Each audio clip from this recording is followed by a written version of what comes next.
This is what happened in June when Peru's native Indians tried to block some of the world's biggest oil companies moving in to take over their rainforest.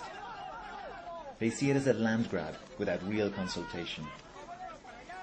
But now, tired of the blockades and delays, the Peruvian government has sent in its security forces to break the protests and clear the way for the oil companies to parcel up 70% of the jungle.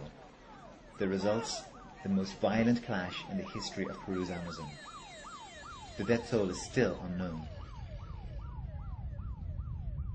But the blood may well have been spilled in vain. Over the next 2 years, hundreds of oil wells will be built in this untouched Peruvian rainforest. The fight to protect it is being helped by this man, Paul Macaulay, a 61-year-old Oxford-educated Catholic brother. He wants the government to at least guarantee they will talk to the Amazonian Indians. The world needs these rivers and this forest in good condition.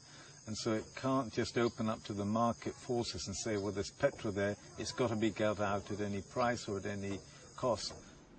He also wants to make sure that the indigenous population is compensated for the disruption to its way of life. These people live from the land, but all that could be about to change. He is travelling all over Peru to schools and to village halls like this, urging people to demand their legal right to be consulted. He's been called a white terrorist. ¿Lo saben o no? Sí. En voz alta, ¿lo sabemos o no? Sí. ¿Queremos que nos respete el gobierno o no? Sí. Talks between the Indians and the oil companies are breaking down. The protests are becoming more and more violent. It was February last year when the government first sent in the security forces to smash the protests in Andoas. Security forces were then sent to dismantle a blockade at the Plus Petrol airstrip. Brother Paul says they used live ammunition to crack down on the people. Esto es lo que pasó el año pasado en Andoas. Esta es la vida, pero va por abajo 30 centímetros. La industria petrolera está causando esto. Violencia, tensiones, resentimientos. The oil companies say they aren't responsible for the growing violence. It is the government who's using their military, not them. In this film, shot by a local Catholic priest, a Navy gunship and 4 armed motorboats are used to break through a blockade of canoes. It's the people's way of trying to force the oil companies to talk to them. Canoes are no match for naval gunships, and rivers cleared for the Parenco barges. The Peruvian Navy, instead of protecting the rights of their own local native populations, have gone on the side of Parenco in this case, and broken through the barrage that was set up here, using violence, sinking canoes, sinking motors of the Indians, on the side of the foreign company coming in. So you've got this in the new stage of globalization, you've got foreign companies in a very unhealthy marriage with police forces and armed forces. Parenco have told The Guardian that they had no knowledge that the government was planning to break the blockade.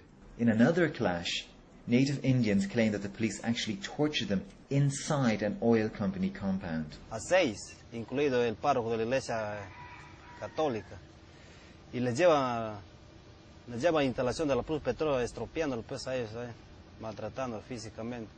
The Indians were charged with acts of terrorism for occupying the airstrip. The police then took them to the prison. Así, porque me amenazaban que me van a matar, va a ser muy posible que me eliminen en la cárcel, me amenazaban, y que me van a violar. ¿Y una vez que llegaste aquí al penal? La bomba lacrimógena, pues si tú imaginas el humo nomás de eso te desmayas, que pues era el polvo, le abrían, y ese polvo nos echaban, nos hacían tragaje, bien bañados con agua, no, insoportable. Ahí estaban por un lapso de 2 horas. And finally, on June 5th this year, the government decided to smash the blockades at Bagua, using armoured vehicles and helicopters. The violence that followed had never been seen before in the Peruvian Amazon. The scale of these protests went virtually unreported around the world. Some of the dead and injured were brought here to Gustavo Luja Hospital. The government says only 10 protesters died. But Brother Paul says that the true death toll is much higher and could creep to over 100. A month later, he is still gathering reports of not just the dead, but the disappeared. the violence seems set to continue. The Indians say direct action is the only way to save the forest and their rivers.